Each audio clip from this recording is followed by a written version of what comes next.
MS Excel हमारे कई calculation को आसान बनाता है और उसी में आज हम बात कर रहे हैं ईएमआई कैलकुलेशन की। मूलतः प्रत्येक यूजर को जब भी वह किसी भी प्रकार का लोन लेता है तो कई प्रकार के कन्फ्यूजन होते हैं। एक यूं कहते हैं कि हमारा ये मैनेजमेंट बैठाना होता है कि हम पर मंथ कितने का ईएमआई भरने में सक्षम है और यदि सक्षम है तो वो कितना है और कैसे और कितने वर्ष तक जाता है। इन सभी बातों के लिए हमें जाना होता है जहां से हम लोन लेना चाह रहे हैं उस संस्था के पास, फाइनेंशियल कॉर्पोरेट संस्थाओं के पास। वो वहां पर कैलकुलेशन कर हमें बताते हैं कि आपका मंथली ईएमआई इतना आएगा, इतने वर्ष का रहेगा, इतना ब्याज दर रहेगा। लेकिन आप खुद ही अपने सिस्टम पर ये कैलकुलेशन करना चाहते हैं तो एमएस एक्सेल आपको रेडीमेड ईएमआई कैलकुलेशन भी देता है।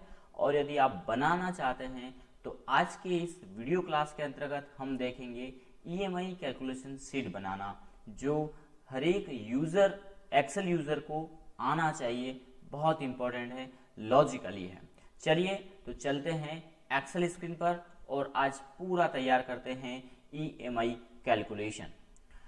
तो सबसे पहले हम यदि यहाँ पर बात करें तो सबसे पहले हम लेंगे लोन अमाउंट जो हम लेने वाले हैं। तो हम यहाँ पर डाल देते हैं लोन अमाउंट और इस कॉलम में हमारा वह लोन अमाउंट आ जाएगा जो हम लेना चाहते हैं। जैसे हम 1 लाख की राशि लेना चाहते हैं पर्सनल लोन के रूप में या होम लोन 1 लाख में तो कुछ नहीं होगा, लेकिन हम ये कह सकते हैं कि पर्सनल लोन, यहाँ पर होम लोन के मामले में हम अमाउंट बढ़ा देंगे। इसके बाद इसके ऊपर लगने वाला इंटरेस्ट कितना होगा वो हम यहाँ पर डाल देंगे। माना कि हमारे इस अमाउंट पर बैंक 12% जो है कि इंटरेस्ट लेती है तो हम वो यहाँ पर डालेंगे। इसके बाद हमें डालना होगा टर्म ईयर, वो हम यहाँ पर डालेंगे कि हम कितने वर्ष में इसको पूरा करने वाले हैं। यदि हम मंथली की बात करें तो यहाँ पर हम एक कैलकुलेशन मंथ यहाँ पर डाल देंगे, क्योंकि यहाँ मंथ कितने होते हैं तो इक्वल करके 1 ईयर इंटू 12 हम कर देंगे, यानी उस सेल एड्रेस। तो ये ऑटोमेटिक मंथ कैलकुलेट करेगा। आपने 3 दिया 36 हो गया, आपने 2 दिया 24 हो गया। तो हमने यहाँ पर इतना कैलकुलेशन ऑटोमेटिक ही कर लिया है। तो ये तो हो गया हमारा टर्म, लोन और मंथ कैलकुलेशन। अब हम आगे की ओर रुख करते हैं। हम इसका थोड़ा फ़ॉन्ट साइज भी बढ़ा देते हैं और इसी के साथ में हम इसका फ़ॉन्ट का कलर भी चेंज कर देते हैं और इसको बोल्ड कर लेते हैं। आगे अब हमें कैलकुलेशन करना है मंथली ईएमआई। तो यहाँ पर हम देंगे नंबर या सीरियल नंबर जैसा आप चाहें, या ईएमआई नंबर, कितने ईएमआई हमारी बनने वाली है। यहाँ पर हम डालेंगे सबसे पहले ओपनिंग बैलेंस।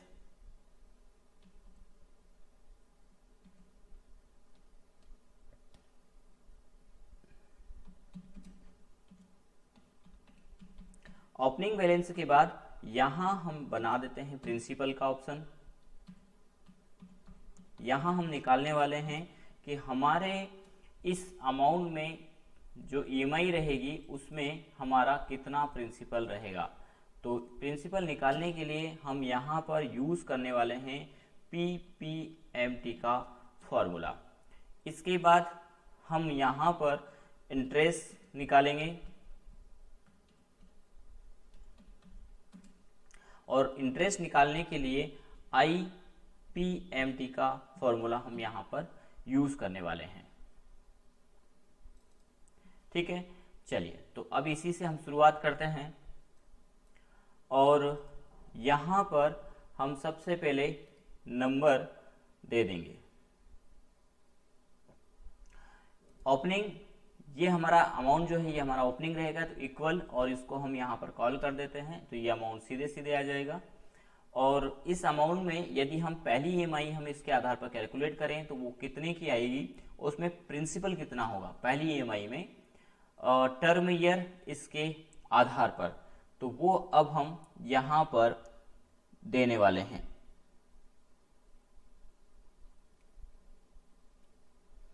चलिए, तो इसके लिए हम यहाँ पे लगाने वाले हैं पीएमटी का फॉर्मूला। प्रिंसिपल पीएमटी कैलकुलेट करेगा ये, तो प्रिंसिपल हमने यहाँ पर लगाया और इसके लिए पीएमटी लगाया, और यहाँ पर हम सबसे पहले हमसे मांग रहा है रेट। तो हमारा रेट क्या है, तो हम इस सैलरी ड्रेस दे देंगे, 12% हमारा रेट है। अब चूंकि ये वार्षिक है इसलिए डिवाइड बाय 12 हम यहाँ पर कर देंगे।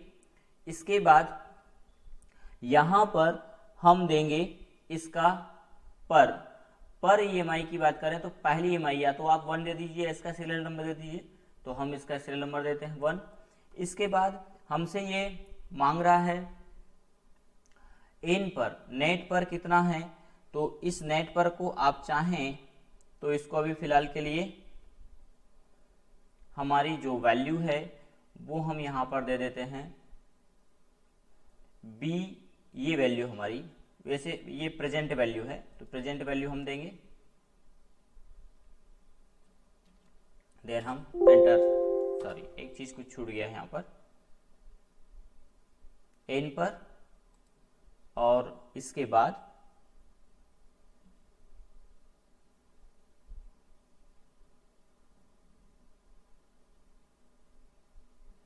कितने मंथ टर्म है पहले हम वो देंगे, 24 है, और इसके बाद प्रेजेंट वैल्यू देंगे इस प्रकार से। तो नेट पर कितना है, तो 24 है, ठीक है। देन हम इसको एंटर करेंगे, तो ये हमारा आ गया है 3707 रुपए। यदि हम इस टर्म ईयर के अकॉर्डिंग देते हैं तो इतना हमारा प्रिंसिपल उसमें जमा होगा। माइनस आ रहा है तो इस माइनस को हटाने के लिए आप यहां पर माइनस का सिंबल लगा सकते हैं।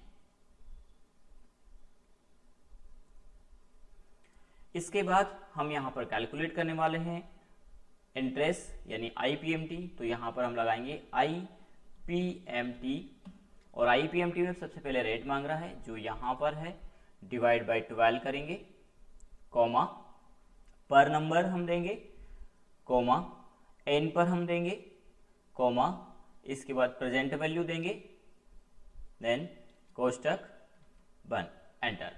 तो इसका जो पहला ईएमआई बनेगा उसमें 3000 रुपए तो क्या है, प्रिंसिपल है, और 1000 रुपए इसमें इंटरेस्ट है। कैसे, तो ये कैलकुलेट हमने एन पर, यानी यहाँ पे मांग रहा है कि कितने मंथ टर्म नंबर कितने हैं, तो बोले 24 यदि हम करते हैं तो 1 लाख का जब आप 24 किस्त में देते हैं तो इसमें इतना तो आपका प्रिंसिपल जमा होगा 3707 रुपए, और 1000 रुपए आपका इंटरेस्ट इसमें जमा होगा। लेकिन यदि ये टर्म ईयर कम होते हैं तो यदि आपने 1 ईयर दिया तो बोले इसमें 7884 रुपए आपका प्रिंसिपल जमा हो जाएगा, और जो है कि 1000 प्रिंसिपल सॉरी इंटरेस्ट यहाँ पर जमा हो जाएगा, ठीक है। तो ये सब कुछ डिपेंड करता है आपके टर्म ईयर पर, और टर्म ईयर के आधार पर यहाँ पे मंथ हमने कैलकुलेशन किया है, और इसमें हमने पर नंबर एन पर में हमने इसको डाल दिया है B9 को, ये हमारे मंथ है, वो नंबर है जिसमें हमें कैलकुलेशन यहाँ पर करना है, ठीक है। चलिए, अब ये फर्स्ट इंस्टॉलमेंट की बात की जाएगी, पहली इंस्टॉलमेंट यहाँ पर हमने एन पर दिया है। देखिए ये बात भी आपको समझना होगा, A13 क्या है, ये नंबर है, यदि यही ईएमआई दूसरी होगी यानी नंबर 2 पे आती है तो वो ऑटोमेटिक कैलकुलेट करेगा 2 को, और फिर यहाँ पर प्रिंसिपल और इंटरेस्ट कैलकुलेट होगा। तो 2 में क्या होगा कि जो ये अमाउंट निकल चुका है, जो जमा हो चुका प्रिंसिपल, वो हम माइनस कर देंगे। कैसे, उसको हम देखते हैं। अब इस बीच में ये तो हमारा प्रिंसिपल हो गया, इंटरेस्ट हो गया। अब जब हम ईएमआई भर रहे हैं उस बीच में हमारे पास कभी कभी ये भी होता है कि कुछ पेमेंट एक्स्ट्रा आता है, तो हमने कहा कि इसको हम प्रिंसिपल में डाल दें, तो यहां पर हम डाल देते हैं एडवांस पेमेंट। इससे क्या होगा कि हमें इंटरेस्ट कम पे करना होगा। तो हम अपने इंटरेस्ट को कम करने का एक तरीका हमारे पास एडवांस पेमेंट है, जिसे हम पार्ट पेमेंट भी कहते हैं। अब हम यहाँ पर कैलकुलेट कर लेते हैं पेमेंट क्लोजिंग बैलेंस। तो क्लोजिंग के लिए हम क्या करेंगे, यहाँ पर इक्वल जो हमारा जो हमारा प्रिंसिपल है इक्वल मेन अमाउंट में से माइनस करेंगे प्रिंसिपल अमाउंट, ठीक है। तो ये हमारा क्लोजिंग है, जो अब बचा हुआ है हमें शेष देना है, और इसको हम नेक्स्ट ईएमआई कैलकुलेट करने के लिए यहाँ पर डाल देंगे। इसको यहाँ डालने के लिए इक्वल, और इसका हम एड्रेस दे देंगे, ठीक है। ये एड्रेस दे दिया हमने, तो यहाँ पर हमारा ये अमाउंट आ चुका है।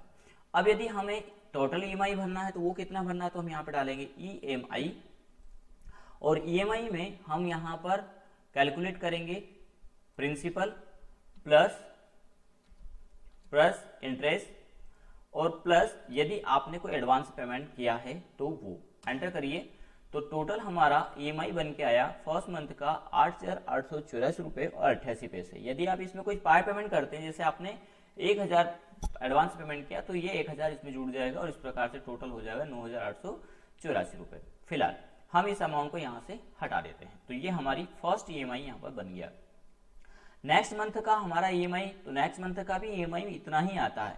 अब यहाँ पर लोन देने वाली संस्था ये कहती है कि आप जैसे जैसे प्रिंसिपल जमा करते जाएंगे, ऐसे ऐसे आपका मूल अमाउंट कम होता जाएगा, और उसी अमाउंट पर ब्याज लगेगा जो आपका बचा हुआ है, यानी जो जमा कर दिया उस पर इंटरेस्ट कैलकुलेशन नहीं होगा। असल में वो इसलिए नहीं होता क्योंकि यहाँ आप देखेंगे कि इसमें प्रिंसिपल को माइनस कर दिया गया है, और जब माइनस किया गया तो यहाँ पर आ गया है ये हमारा ओपनिंग बैलेंस नेक्स्ट मंथ का। अब इस पर हमें कैलकुलेशन करना है, तो इस पर कैलकुलेशन करने के लिए सेम वही फॉर्मूला है, लेकिन अब आप इसको ही डबल क्लिक करके इसे खींच सकते हैं, या आप चाहे तो फिर से नया फॉर्मूला लगा सकते हैं। क्या लगाएंगे, वही पीपीएमटी रेट, ये हमारा है डिवाइड बाय 12 कॉमा पर, तो अब पर में यहाँ नंबर 2 आ जाएगा, कॉमा देंगे हम, एन पर कितना है तो 12 ही है हमारा, कॉमा प्रेजेंट वैल्यू क्या है, अब प्रेजेंट वैल्यू ये है हमारी, देन कोष्टक बंद और एंटर। अब देखिए यहाँ पर हैज नम आया क्योंकि यहाँ पर हमने नंबर नहीं दिया, हम यहाँ पर नंबर प्रेस करते हैं 2, ये माइनस में आ गया है। और आप देखेंगे अब प्रिंसिपल यहाँ पर कम बचा है, इंटरेस्ट वही रहेगा लेकिन प्रिंसिपल कम हो जाएगा। चलिए, तो यहां हम लगा देते हैं माइनस, ठीक है, और यहां पर इसी प्रकार इंटरेस्ट भी निकाल लेंगे, और इसी को आप सभी का निकालने के लिए आप डबल क्लिक कर सकते हैं। तो यहां पर हम डबल क्लिक करेंगे पहले, और जो फिक्स वैल्यू क्या है हमारा इंटरेस्ट, तो हम इसको लॉक कर देंगे F4 से। इसके अलावा और क्या है हमारा, तो हमारा मंथ टर्म ईयर जो है यानी B9 ये भी हमारा फिक्स है, तो इसको भी हम लॉक कर देंगे, और ये हमारा चेंज होने वाला है। तो ये दो चीज हमारी ऐसी हैं जो यहाँ पर फिक्स है, और ये जो है कि चेंज होना है, ओपनिंग बैलेंस भी और सीरियल नंबर भी। देन हम एंटर करेंगे, एंटर करने के बाद हम इसको डबल क्लिक करते हैं, और आगे भी हम इसको खींच देंगे, कहाँ तक, तो वो भी हम टर्म समझेंगे कितने का कैलकुलेशन करना है, ठीक है। फिलहाल के लिए हमने आगे बढ़ा दिया इसको, और इसी प्रकार यहाँ पर भी करना है आपको। ये हमारा इंटरेस्ट फिक्स है, F4 कर दीजिए आप इसको। इसके अलावा क्या फिक्स है, तो यहाँ पर B9 ये भी हमारा फिक्स है, इसको भी हम लॉक कर देते हैं। देन हम इसको एंटर करेंगे, ठीक है। अब हम इस पर कैलकुलेशन करते हैं, तो यहाँ पर इंटरेस्ट अब कितना लागू हुआ हमारा, तो यहाँ पर 884 रुपये लागू हुए हैं, और यहाँ पे कैलकुलेशन करने के लिए डबल क्लिक किया, और यहाँ पर कैलकुलेशन करने के लिए डबल क्लिक किया।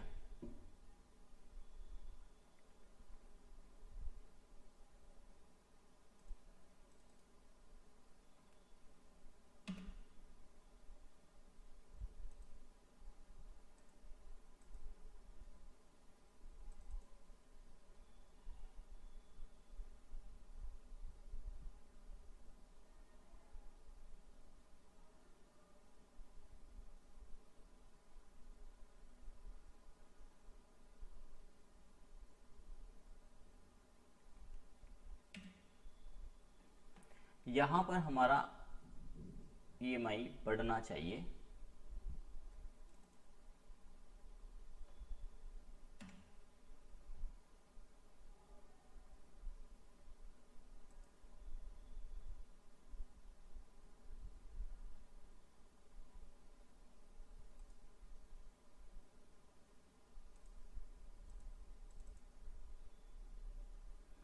सॉरी, यहाँ क्या हुआ है कि ये हमने प्रिंसिपल दिया है, असल में हमारा मूल ओपनिंग तो यही रहेगा, 1 लाख है हमारा।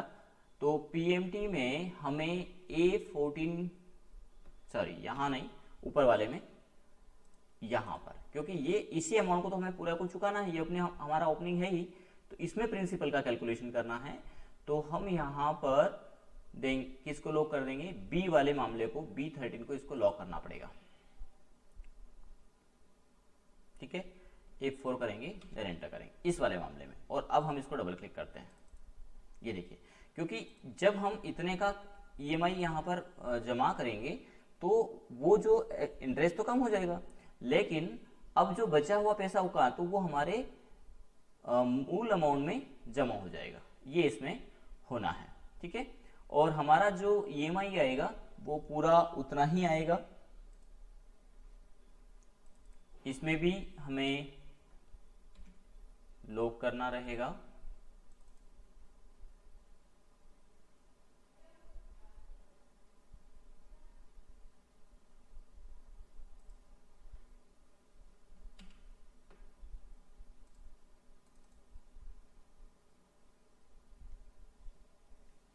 ये हो जाएगा। तो इस अमाउंट का अब हमें जो है कि 921 रुपये इंटरेस्ट पे करना है।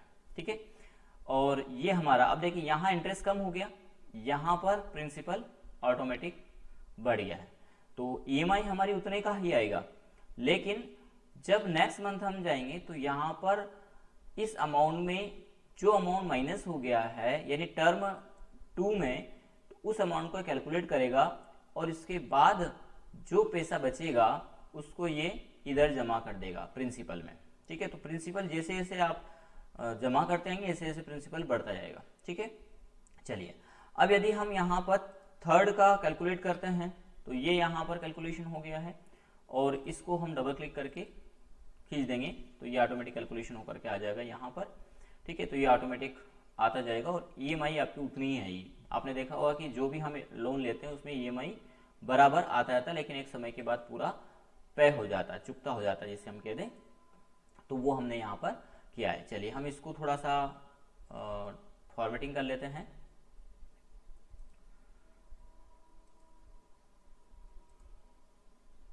बोल्ड कर देते हैं,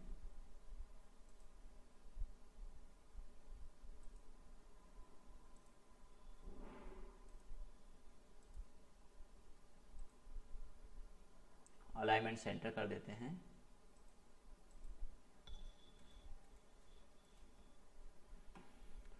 और फ़ॉन्ट का कलर भी हम चेंज कर लेते हैं।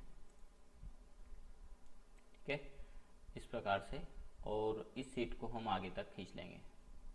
आपको लगता है कि कलर डेटा के हिसाब से आ जाए तो आप कंडीशनल फॉर्मेटिंग का भी यूज़ कर सकते हैं यहाँ पर।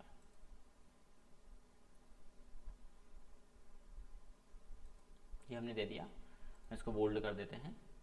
अभी और भी कंडीशनल फॉर्मेटिंग और चीज़ें बची हुई हैं, उसके लिए आप अंत तक बने रहें, थोड़ा जल्दबाजी ना करें। चलिए अब यहाँ पर क्या हो रहा है कि ये नंबर ऑटोमेटिक निकले, तो इसको ऑटोमेटिक कैलकुलेट करने के लिए हम बहुत अच्छा फॉर्मूला यहाँ पर इफ़ का लगाते हैं, इक्वल इफ यदि क्या हो ये वैल्यू, क्योंकि क्लोजिंग जब तक हमारा 0 नहीं हो जाता तब तक हमें इसको बढ़ाते जाना है। तो हमने कहा कि ये वैल्यू बड़ा हो किसके, 1 से।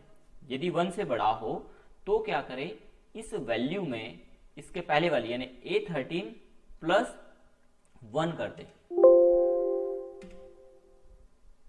ये नहीं, इससे ऊपर वाली देंगे हम, क्योंकि ये तो इसी से ऊपर डिपेंड करती है और इसीलिए एरर आ जाएगा, कोई बात नहीं। तो यहाँ A14 की जगह हम 13 लेंगे, ऊपर वाली वैल्यू के आधार पर ही नंबर जनरेट करना है। यदि यहाँ हो गया तो यहाँ नंबर आने की जरूरत ही नहीं है। और इसको हम डबल क्लिक करके अप्लाई करेंगे नेक्स्ट तक, जहां तक हमें कैलकुलेशन करना है वहां तक कितना, हम कितने साल तक का लोन देते, तो वो फाइनेंशियल संस्था रहती है, हमारे ऊपर डिपेंड करता है कि हम कितना कैलकुलेट करना चाहते हैं। अब डबल क्लिक करके पूरे कॉलम में भी लागू कर सकते हैं तो ऑटोमेटिक ये आ जाएगा। अब देखिए जहां वैल्यू है वहां तो वैल्यू आ गया है, हमने 12 महीने की बात की गई तो यहाँ पर देखिए 12, ये 12 आ गया है, एक साल की बात की गई है और ये ऑटोमेटिक आपका टोटल लास्ट में 87 इंटरेस्ट बना 8,796 रुपये का, और ये यहाँ पर EMI आपका कंप्लीट हुआ और यहाँ पर क्लोजिंग 0 हो गया। ठीक है, कितने 1 ईयर में। लेकिन यदि आप ये 2 ईयर देते हैं तो क्या होगा, ये 12 तक 24 तक जाएगा और ये कैलकुलेट हो गया है। तो हम उम्मीद करें कि शायद ये आपको समझ में आया होगा। मेन जो था वो फंक्शनलिटी यही था अभी तक का, जिसमें प्रिंसिपल और इंटरेस्ट निकालना है आपको, और इसमें आपको इस नंबर को इस वैल्यू क्लोजिंग के आधार पर प्लस करना है, इंक्रीमेंट करना है इसको, जितनी ये वैल्यू होगी उतना ये इंक्रीमेंट होता जाएगा।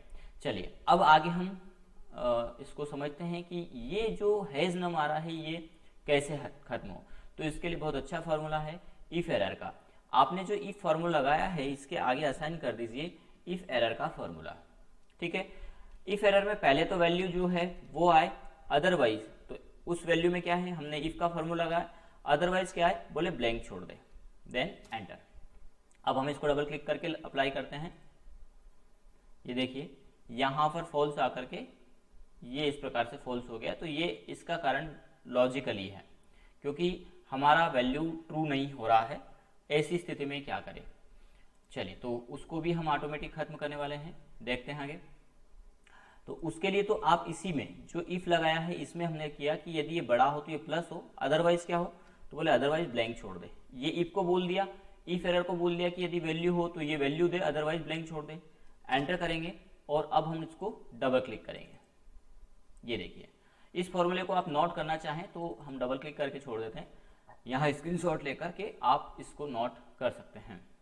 लॉजिक भी आपको समझ में आ गया होगा कि यदि इस वैल्यू में 1 से बड़ा हो, क्योंकि हमारा जो भी अमाउंट है वो 1 से बड़ा होगा, 1 से छोटा हो जाए मतलब 0 है, 1 से बड़ा हो तो इस वैल्यू में 1 को जोड़ना है, नहीं तो ब्लैंक छोड़ दे। और एरर आएगा तो उस एरर के लिए हमने इफ एरर को यहाँ पर कॉल किया है, असाइन किया हुआ है। ठीक है, ये बात बखूबी समझ में आ गई होगी। लेकिन यहां पर हैज वैल्यू आ रहा है तो सीधी सी बात है कि इसके पहले हम क्या लगा देंगे, इसके पहले हम यहां पर, ये तो हमारा मूल अमाउंट हो गया और यहां हमने ये क्लोजिंग किया है, ये क्लोजिंग है हमारा, तो यहां पर भी आप क्या करेंगे, इफ एरर को असाइन कर देंगे। इफ एरर वैल्यू है तो वैल्यू आए, अदरवाइज ब्लैंक आए, कोष्टक बंद, एंटर। और यहीं पर डबल क्लिक करेंगे। ये देखिए यहाँ का एरर जा चुका है। इसके बाद यहाँ है हमारा PMT, तो PMT में भी यही करेंगे हम। इक्वल क्या हो, तो हमने PMT से कहा ये वैल्यू, इसके आधार पर कैलकुलेशन हो रहा है। कैलकुलेशन यानी ये नंबर है, पर है, तो इस पर में हमने कहा कि A13 इक्वल ब्लैंक हो, देन क्या करें, ब्लैंक आए, अदरवाइज PMT का फॉर्मूला चले। ये हमने इसको कहा। अभी ब्लैंक है क्या, नहीं है, लेकिन जैसे ही ये ब्लैंक जाएगा आप देखेंगे कि यहाँ पर ब्लैंक आ गया है। और सेम इसी प्रकार आप यहाँ पर भी असाइन कर सकते हैं। इसको हम डबल क्लिक कर देते हैं ताकि आप फॉर्मूला नोट कर ले आगेगा।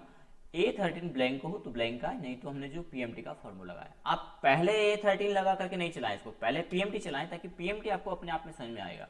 और इसलिए हम फॉर्मूले को बाद में असाइन किए हुए हैं इफ वाला। इफ क्या हो, अरे यहां हम देंगे इफ कोष्टक क्या हो, ये वैल्यू इक्वल ब्लैंक हो, देन ब्लैंक आए, नहीं तो IPMT चले, एंटर। इसी को डबल क्लिक कर दीजिए, ये आ गया, और डबल क्लिक कर दीजिए, पूरा निकल जाएगा। यहां पर भी आप ऐसा कर सकते हैं, ब्लैंक है, इसके बाद डबल क्लिक करेंगे तो पूरे कॉलम का यहां पर कैलकुलेशन हो जाएगा। इसी प्रकार आप यहां पर भी कर सकते हैं। ये देखिए जहां तक वैल्यू था, अब यदि हम आगे का करेंगे तो आगे का इसको बता देंगे। और इसी प्रकार यहां पर भी आप क्या साइन करेंगे, यहां पर आप असाइन कर सकते हैं इफ एरर, वैल्यू है तो वैल्यू आए, अदरवाइज ब्लैंक आ जाए, एंटर करेंगे। जहां पर इसको वैल्यू नहीं मिलेगा वहां पर ही ब्लैंक छोड़ देगा, हेज नहीं दिखाएगा, ये देखिए। और इसी प्रकार हम ईएमआई में भी असाइन करेंगे इफ एरर। इफ एरर उपयोगी फॉर्मूला है, कॉमा,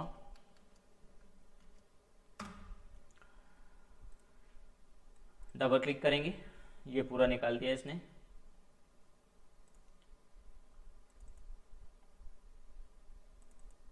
ठीक है, चलिए अब हम यहां पर टर्म ईयर 3 ईयर लेते हैं तो हमारा ईएमआई ऑटोमेटिक कम हो जाएगा, 3,321 रुपये यहाँ पर हो जाएगा 3 ईयर का। और आप यहाँ पर देखें तो 36 तक का ये कैलकुलेशन हो गया है। अब हमने टोटल प्रिंसिपल कितना जमा किया और टोटल अमाउंट कितना है ये कैलकुलेशन करना है, तो हम यहाँ पर इसकी फॉर्मेटिंग कर देते हैं। ये कलर ले लेते हैं, तो इसमें हम ले लेते हैं, एक तो इंटरेस्ट कैलकुलेट कर लेते हैं, टोटल अमाउंट,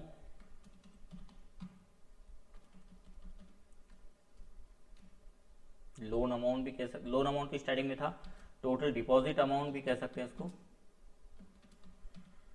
अमाउंट कितना जमा किया हमने, तो हम इक्वल सम करेंगे, कोष्टक कहाँ से कहाँ तक, यहाँ से कंट्रोल शिफ्ट डाउन करिए, कंट्रोल शिफ्ट डाउन करिए, कोष्टक बंद करिए, एंटर करिए। ठीक है, तो ये आपका 1 लाख रुपए यहाँ पर जमा हो चुका है। इसमें इंटरेस्ट कितना है, तो इंटरेस्ट को हम यहाँ पर कैलकुलेट कर लेते हैं, यहाँ से पूरा एंटर, ये आ गया। तो 19,000 हम यहाँ पे क्या क्या दे रहे हैं, इंटरेस्ट दे रहे हैं। आप इनको हाईलाइट कर सकते हैं, बोल्ड कर लीजिए और साइज बढ़ा दीजिए। टोटल कितना जमा करना होगा, तो हम दोनों को जोड़ देते हैं, सम ये वैल्यू प्लस ये वैल्यू, कोष्टक बंद, एंटर। इसको भी आप हाईलाइट कर दीजिए।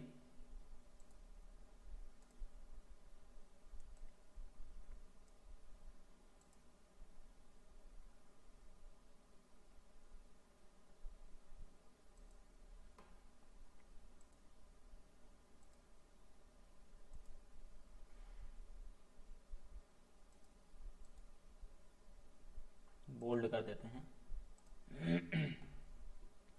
ठीक है, चलिए, तो ये हमारा ईएमआई कैलकुलेशन पूरा हो गया है। अब देखिए 1 लाख रुपए हैं, 12% का इंटरेस्ट है, लेकिन यदि कोई बैंक बोलता है कि नहीं बाबा हम आपको 11% पे दे देंगे, तो ये ऑटोमेटिक आप देखेंगे कि 19,000 की जगह 17,000 हो जाएगा। एसबीआई ने बोला कि हम आपको 8.5 देंगे, तो ये इंटरेस्ट आपका 1 लाख का 13,000 रुपये हो जाएगा। ठीक है, और ईएमआई भी आपका कम हो जाएगा। अब यदि आपने कहा कि हम इसको 1 ईयर में ही पे कर देंगे, हमारी इसमें कैपेबिलिटी है, ये बोल रहा है कि 1 लाख का मात्र कितना लगेगा, 4,663 रुपये लगेगा। ठीक है, 2 ईयर में आप पे करते हैं 9,000 रुपये ब्याज लगेगा। जितना लंबा जाएगा सीधी सीधी ये ब्याज बढ़ेगा। और आपने एक बात नोट की होगी कि जब भी किसी भी वित्तीय संस्था के पास आप जाते हैं तो वहां पर आपने ये पाया कि कहीं ना कहीं उनका फोकस, खासतौर पे प्राइवेट संस्थाएं, जो फाइनेंशियल संस्थाएं होती हैं, वो आपका टर्म ईयर अधिक से अधिक करने का प्रयास करते हैं।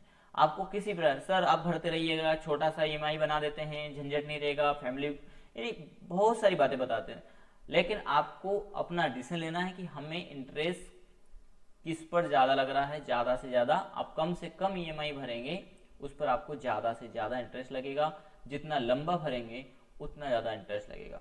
तो आप पहले लोन लेने के पहले हम चाहेंगे कि आप अपना खुद का कैलकुलेशन करिए कि आपका ईएमआई आप कितना भरने के में सक्षम है, ज्यादा से ज्यादा कितना सक्षम है, ताकि आपका इंटरेस्ट कम से कम लगे। ठीक है, तो यहाँ पर कोई भी लोन अमाउंट हो सकता है, जैसे हमने 4 लाख का लोन लिया और इस पर हमारा इंटरेस्ट है 13%, कितने वर्षों में आप भरते हैं टर्म ईयर, 15 वर्षों में। आप देखेंगे कि यहां पर ये तो क्या हो गया, 32,000 ही आ रहा है, कैलकुलेटर करना कहीं अच्छा आगे का नहीं है इसलिए, है ना। तो इसको हम डबल क्लिक कर देंगे, यहां पर नहीं होगा शायद फॉर्मूला,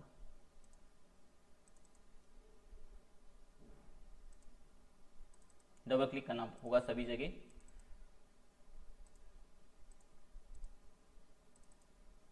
ये आ गया, ठीक है। अभी भी कम आया है यहाँ पे, हम इसको और आगे तक खींच लेंगे और अब हम इसको डबल क्लिक करेंगे।